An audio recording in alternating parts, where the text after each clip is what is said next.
tegemea.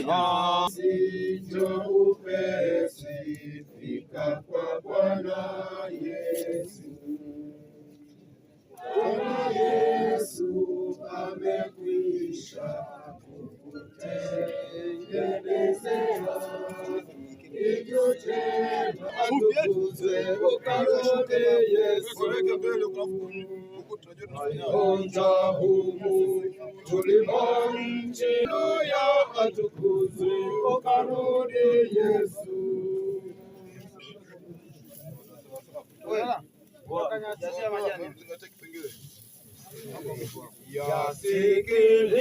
Yasikilizeni haya, mimi sitakuwa wapi watakapoitwa wote walalao, ndipo hapa.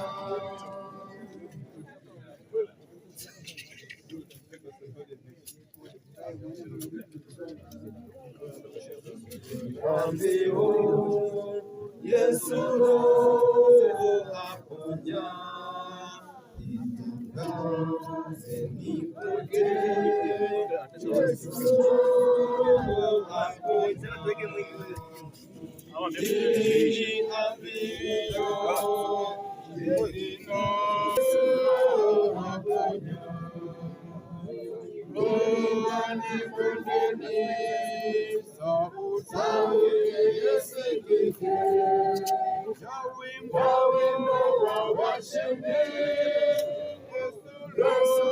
kwa ajili ya sisi tuliobaki. Kwa nawaombeni sana tukae kwa utulivu, tusikilize neno la Mungu. Tuombe. Mungu wetu na Baba yetu wa mbinguni, Baba wa Bwana wetu Yesu Kristo, tunakushukuru, tunakutukuza mno. Wewe Mungu unayetupenda kupita upeo. Sasa tunapokwenda kutafakari ujumbe wa neno lako, tunakuomba Roho Mtakatifu wako atufundishe.